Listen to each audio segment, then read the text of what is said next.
आप सभी को मेरा प्यार भरा नमस्कार। मैं शैलेश कुमार, स्वागत है आप सभी का आपके अपने YouTube चैनल एसका स्पोकन इंग्लिश क्लास में। मेरे प्यारे दोस्तों, थोड़ा क्षमा चाहेंगे कि कल जो वीडियो डाला गया था उसमें क्या था, कहीं ना कहीं साउंड का इशू आ गया था, साउंड का प्रॉब्लम था। ठीक है, आज से फिर उसी वीडियो को एक बार डाला जाएगा, क्योंकि अगर आप लोग देखते हैं तो उसमें कहीं से कोई परेशानी, कोई समस्या नहीं आना चाहिए, है ना। क्लियरिटी रहना चाहिए हर चीज में।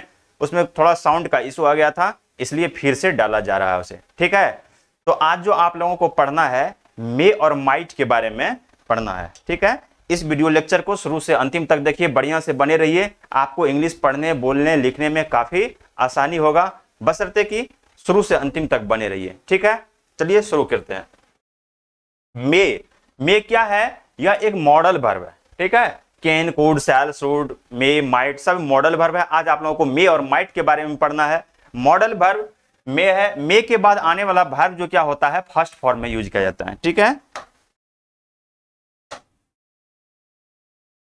मे के बाद आने वाला वर्ब फर्स्ट फॉर्म में यूज किया जाता है। मे का यूज कहां कहां किया जाता है, ये आप लोगों को आज समझना है। May is use to express permission, है ना। किसी भी चीज से, किसी भी आदमी से, जब आप कहीं जाते हैं, किसी ऑफिस में विजिट करते हैं, कहीं से निकलते हैं, अगर आप परमिशन लेते हैं, अनुमति लेते हैं, तो उस कंडीशन में मे का यूज किया जाता है। May use to express permission. Structure है may plus subject plus V1 plus object. ठीक है, पहले मे आया है, फिर सब्जेक्ट है, फिर मेन वर्ब का क्या है, फर्स्ट फॉर्म है, उसके बाद क्या है, ऑब्जेक्ट का यूज किया गया है। अब यहां पे देखिए, मे आई कम इन, क्या मैं अंदर आ सकता हूं। मे आई कम इन, क्या मैं अंदर आ सकता हूं। कम क्या है, यहाँ पे मेन वर्ब है। कम का मतलब क्या हुआ, आना। मेन वर्ब है, फर्स्ट फॉर्म में है। आई यहाँ पे सब्जेक्ट का कम क्या है। ठीक है, मे आई गो नाउ, क्या मैं अब जा सकता हूं। क्या मैं अब जा सकता हूं। ठीक है, आई यहां पे क्या है, सब्जेक्ट है, और गो क्या है, मेन वर्ब है। क्या मैं अब जा सकता हूं, प्रेजेंट परमिशन को दर्शाता है। वर्तमान समय में अगर आप परमिशन ले रहे हैं, है ना, प्रेजेंट टाइम में, तो उस चीज को जो है दर्शाया जाता है। ठीक है, मे आई यूज योर फोन, क्या मैं आपका फोन इस्तेमाल कर सकता हूं। क्या मैं आपका फोन इस्तेमाल कर सकता हूं, है ना। अब मान चलिए कहीं किसी का सामान रखा हुआ है और आपके पास में वो चीज नहीं, किसी का फोन है, किसी का मोबाइल है, आप कुछ लिखना चाहते हैं और आपके पास पेन नहीं है। आपके सामने में कोई आपके दोस्त है, कोई भी आदमी है जो कि जिसके पास पेन है और आप लिखना चाहते हैं, तो उससे क्या कीजिएगा, जैसे मांगिएगा पेन, तो उस कंडीशन में क्या है, मे का यूज किया जाएगा। May I use your pen, may I use your phone, है ना। कोई भी चीज, may I use your bike, क्या मैं आपका बाइक ले सकता हूं।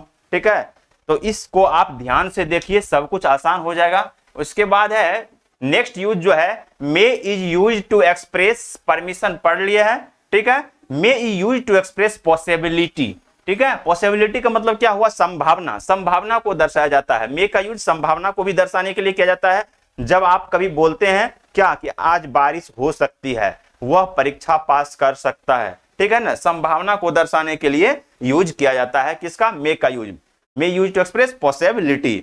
इट मे रेन टुडे, आज वर्षा हो सकती है, संभावना को बताया जा रहा है। ठीक है, it may cancel, sorry, he may cancel his flight, वह अपनी उड़ान रद्द कर सकता है। माय फ्रेंड में कम टुडे, मेरे दोस्त आज आ सकते हैं। तो माय फ्रेंड क्या है, यहाँ पे सब्जेक्ट है, मे है क्या, मॉडल वर्ब है, कम क्या हुआ, मेन वर्ब हुआ। ठीक है, यहाँ पे ही सब्जेक्ट का काम क्या है ना, कैंसिल हिज फ्लाइट, कैंसिल क्या है, मेन वर्ब का काम क्या है। तो मॉडल वर्ब के बाद हमेशा मेन फर्स्ट फॉर्म में यूज किया जाता है। इस चीज को आपको ध्यान में रखना है। और मे का यूज परमिशन के लिए भी किया जाता है, पॉसिबिलिटी के लिए भी किया जाता है। अभी आप लोगों को बाद में बताएंगे इसी में माइट का यूज, जब लेस पॉसिबिलिटी आता है, पॉसिबिलिटी जो संभावना कहीं कम दर्शाया जाता है, तो उस चीज को दर्शाने के लिए माइट का यूज किया जाता है। ठीक है, नेक्स्ट यूज देखिए। ठीक है, नेक्स्ट है कि may is use to express wish, pray, bless, curse. May का यूज इच्छा को दर्शाने के लिए किया जाता है, अभिलाषा को दर्शाने के लिए किया जाता है, अभिशाप को दर्शाने के लिए किया जाता है, आशीर्वाद को दर्शाने के लिए किया जाता है।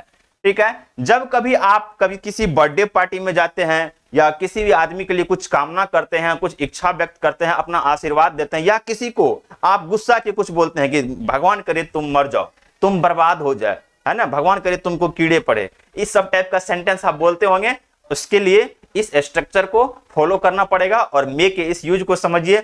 शुरुआत से शाम तक कहीं ना कहीं इस सब टाइप का सेंटेंस जरूर बोलते हैं, या नहीं तो कभी किसी के बर्थडे में जाते हैं, मैरिज डे में जाते हैं, है ना, तो हमेशा वहां पे ये सब चीज यूज किया जाता है, इस सब टाइप का सेंटेंस। तो मे का यूज किस लिए किया जाता है? इच्छा को बताने के लिए, अभिलाषा को बताने के लिए, अभिशाप को बरसाने के लिए और आशीर्वाद को बताने के लिए। स्ट्रक्चर क्या होगा? May plus subject plus main verb का क्या होगा? फर्स्ट फॉर्म आएगा, उसके बाद अदर वर्ड। अब है कि मे यू लिव लॉन्ग, भगवान करे कि तुम लंबी उम्र जियो, भगवान करे कि तुम लंबी उम्र जियो, है ना। आपके दोस्त कराता है क्या? बर्थडे, उस पर मैसेज करते हैं, मोबाइल पे टैप करते हैं कि भगवान करे कि तुम लंबी उम्र जियो। क्या लिखेगा? मे यू लिव लॉन्ग, भगवान करे कि तुम लंबी उम्र जियो। ठीक है।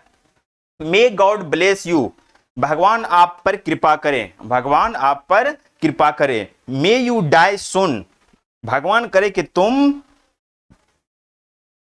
मे यू डाई सुन, भगवान करे कि तुम मर जाओ। यहां पे क्या होगा? मर जाओ, भगवान करे कि तुम मर जाओ। मे आवर ब्रदर लिव लॉन्ग, भगवान करे कि हमारे भाई जो है लंबी उम्र तक जिए, है ना, लंबा जीवन दे। तो आपको समझना है ये मे का यूज इच्छा को बताने के लिए, अभिलाषा को बताने के लिए, आशीर्वाद के लिए, या और क्या है, अभिशाप के लिए किया जाता है। अब आगे क्या समझना है, नेक्स्ट देखिए, पर्पस, उद्देश्य के लिए। May use to express purpose, जब उद्देश्य हो, किसी भी काम को करने का उद्देश्य हो तो उसे भी दर्शाने के लिए किसका यूज किया जाता है? मे का यूज किया जाता है। स्ट्रक्चर समझना है आपको, सब्जेक्ट आएगा, मेन वर्ब का, मेन वर्ब या तो फर्स्ट फॉर्म में या V5 V1 या V5 का यूज किया जाएगा। ठीक है। उसके बाद प्लस दैट, या तो दैट का यूज होगा या सो दैट का यूज होगा या इन ऑर्डर दैट का। ये जो लाइन दिया हुआ है ऑब्लिक, इसका मतलब हुआ या, तो इसमें आपको पर्पस दर्शाने के लिए स्ट्रक्चर यूज किया जाएगा। उसके बाद क्या है? अदर वर्ड, है ना। अब कभी कभी आप सेंटेंस बोलते होंगे क्या कि वह कड़ा मेहनत करता है ना, वह कड़ी मेहनत करती है, वह बहुत मेहनत करती है ताकि वो पास हो सके। ठीक है। कैसे बोला जाएगा इंग्लिश में? शी वर्क्स हार्ड, है ना, सो दैट शी में पास द एग्जाम। अब यहां पे सी क्या है? सब्जेक्ट है, सिंगुलर फॉर्म में है, इसलिए यहां पे क्या हुआ है? वर्क्स हुआ है। सी वर्क्स हार्ड, वह कठिन मेहनत करती है, सो दैट, ताकि सी में पास द एग्जाम, वह कड़ी मेहनत करती है ताकि वह पास हो सके, परीक्षा पास कर सके। आई लिव इन पटना, मैं पटना में रहता हूं। अब देखिए यहां पे क्या है? आई है सब्जेक्ट, इसलिए लिव आया है। ठीक है। आई लिव इन पटना, मैं पटना में रहता हूं। So that I may earn some money, ताकि मैं पटना में, आई लिव इन पटना, है ना, मैं पटना में रहता हूं, मैं पटना में रहता हूं ताकि मैं कुछ, यहां पे क्या होगा? कुछ मिस्टेक है ना, कुछ पैसे कमा सकूं। मैं पटना में रहता हूं ताकि मैं कुछ पैसे कमा सकूं। ठीक है। कोई आदमी बोलता है ना कि मैं दिल्ली में रहता हूं ताकि कुछ पैसे कमा सकूं, है ना, मैं बहुत मेहनत करता हूं, जॉब करता हूं, है ना, ताकि ये कर सकूं, वो कर सकूं। आप ये उद्देश्य दर्शाने के लिए इस स्ट्रक्चर का यूज किया जाता है। आप बहुत सारा सेंटेंस बोलते होंगे भर दिन में, है ना। वह ऑफिस में काम करता है ताकि कुछ पैसे कमा सके, वह बहुत मेहनत करता है ताकि उसका रिजल्ट अच्छा हो सके। ठीक है। तो समझिए इस चीज को, we eat so that we live, we eat so that we may live. ठीक है। हम खाते हैं ताकि हम जी सकें। खाना किस लिए खाते हैं? खाना इसलिए खाते हैं ताकि शरीर में एनर्जी लगे, ताकत लगे और अपने जिंदगी को बढ़िया से जी सके। एक कहावत है, life is impossible without water, पानी के बिना क्या है? जीवन असंभव है। और खाना और पानी दोनों अगर छोड़ देता है आदमी तो क्या होता है? जीवन खत्म। लेकिन भगवान न करे किसी का जल्दी खाना और पानी छूटे। कब छूटता है खाना पानी? अंतिम समय में, है ना, जब 60 साल से ऊपर जाने लगता है। 60 साल के ऊपर की बात छोड़िए, उससे पहले कोई डिजीज हो जाता है, कुछ हो जाता है, तो खाना पानी बंद, बाद बाकी ऊपर के लिए टिकट उसका बनने लगता है। ठीक है। He works hard so that he may get good marks. वह कठिन मेहनत करता है ताकि वह अच्छा अंक ला सके। ठीक है। वह कठिन मेहनत करता है ताकि वह अच्छा अंक ला सके। बिना कठिन मेहनत के दुनिया में कुछ नहीं मिलता है। जब मेहनत करता है उसके बाद ही कुछ उपलब्धि मिलती है। अब ये था मे का यूज, जो कि उद्देश्य को दर्शाता था, पर्पस को दर्शाता था। अब आपको समझना है क्या? माइट के बारे में। माइट भी क्या है? एक मॉडल वर्ब है। इसके बाद भी मेन वर्ब का क्या होता है? फर्स्ट फॉर्म यूज किया जाता है। माइट का यूज कहां पे किया जाता है ये समझना आपको। Might use to express less possibility, जहां पे संभावना कम हो, लेस पॉसिबिलिटी, संभावना कम हो, कोई भी काम होता है वहां पे संभावना अगर कम हो तो उसे दर्शाने के लिए किसका यूज किया जाता है? माइट का यूज किया जाता है। ठीक है, जैसे आप बोलते हैं कि बारिश हो सकती है, फिर उसी में अगर दूसरा सेंटेंस बोलिए कि शायद बारिश हो सकती है, तो बारिश हो सकती है एक संभावना है, लेकिन अगर आप बोलते हैं शायद बारिश हो सकती है तो संभावना क्या हुआ, कम हो गया। आप बोलते हैं कि वह परीक्षा पास कर सकता है, लेकिन अगर बोलते हैं कि शायद वह परीक्षा पास कर सकता है, इसका मतलब क्या, उसके परीक्षा पास होने की संभावना कम है। अब आप शायद तब लगाते हैं जब आपको मालूम हो जाता है कि वह कभी पढ़ाई ही सही से नहीं किया है, इसलिए परीक्षा उससे पास नहीं हो सकता है, अब बोलते हैं शायद ही परीक्षा पास कर सकता है, उस कंडीशन में माइट का यूज हो जाएगा। समझ गए? तो समझिए माइट के यूज क्या होता है।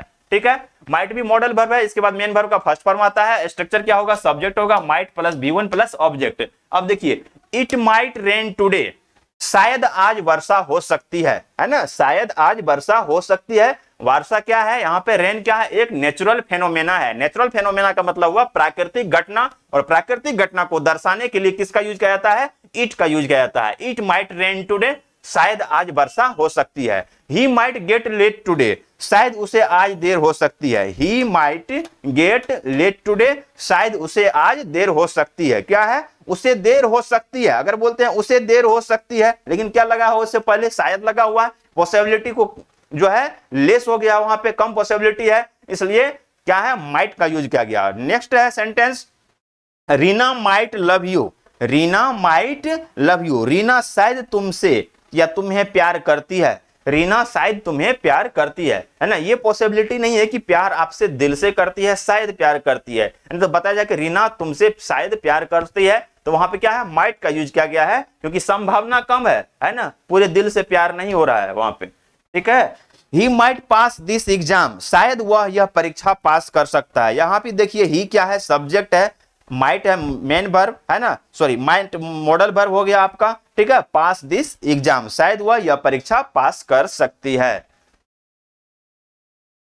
नेक्स्ट है, might is used to express past possibility, अगर बीते हुए समय में अगर प्रेजेंट पॉसिबिलिटी के लिए मेक का यूज किया गया, और पास्ट अगर पॉसिबिलिटी है वहां भी क्या है, माइट का यूज किया जाता है। पास्ट पॉसिबिलिटी के लिए माइट का यूज किया जाता है। Might is used to express past possibility. अब है कि she might win a prize, वह पुरस्कार जीत सकती थी। बीते हुए समय में अगर कोई संभावना था किसी भी काम को करने का, है ना, तो उसे भी दर्शाने के लिए किसका यूज किया जाता है, माइट का यूज किया जाता है। लेकिन बीते हुए समय में अगर कम संभावना हो किसी काम को करने की, पॉसिबिलिटी लेस हो, पॉसिबिलिटी कम हो, तो क्या होता है, माइट का यूज किया जाता है। सी माइट विन अ प्राइज, वह शायद वह पुरस्कार जीत सकती थी। शायद लगा हुआ है कि शायद वह पुरस्कार जीत सकती थी, पॉसिबिलिटी कम है। सी माइट गेट लेट, शायद उसे देर हो सकती थी।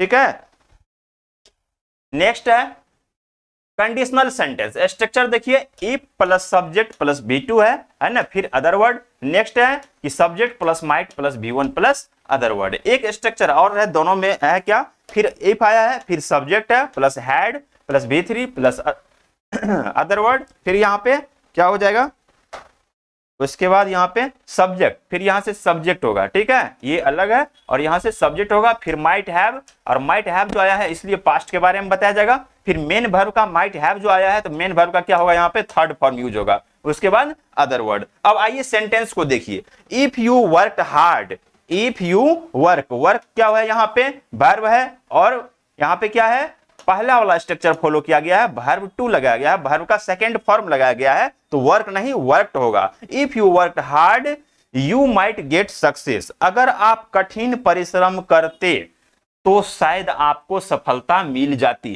कहने का मतलब हुआ कि बीते हुए समय के बारे में बताया जा रहा है कि उसे सफलता नहीं मिली है ना, सफलता नहीं मिली। वही चीज बताया जा रहा है कि अगर आप कठिन परिश्रम करते तो आपको सफलता मिल जाती। ठीक है, तो पास्ट पॉसिबिलिटी के बारे में बताया जा रहा है। नेक्स्ट है, if I had money, if I had money, ये जो लाइन है, ये जो सेंटेंस है, ये सेकंड स्ट्रक्चर को फॉलो कर रहा है, if plus subject plus had plus V3। If I had money I might have bought A car, अगर मेरे पास पैसे होते तो मैं कार खरीद सकता था। If I had worked hard, ठीक है, if I had worked hard, sorry यहां पे यू होता, ठीक है, थोड़ा मिस है, इसको देखिए, इफ यू हैड, ठीक है, if you had worked hard you might have passed the exam, अगर आपने मेहनत की होती तो आप परीक्षा पास कर सकते थे। कहने का मतलब ना मेहनत किया है और ना ही परीक्षा पास किया। तो बीते हुए समय में जो पॉसिबिलिटी था कि मेहनत किया होता तो परीक्षा पास किया होता, तो बीते हुए समय के बारे में, पास्ट के बारे में बताया जा रहा है। ठीक है, तो ये जो भी बताया गया है आज के इस वीडियो लेक्चर में, इसे शुरू से अंत तक आप लोग बढ़िया से देखिएगा। एक बार, दो बार, जितना बार है 1 से 2 बार देखिएगा, याद ही हो जाएगा। कोई भी चीज में कहा गया है listening is the first phase of speaking. जितना बढ़िया से सुनिएगा, सुनते सुनते ही याद हो जाएगा। और उसके बाद क्या करना है, लाइक करना है, शेयर करना है, और मैक्सिमम स्टूडेंट को, जो भी पढ़ने वाले हो सबको सब्सक्राइब कहिएगा सब्सक्राइब करने के लिए, शेयर करने के लिए। ठीक है, thank you for watching this video lecture.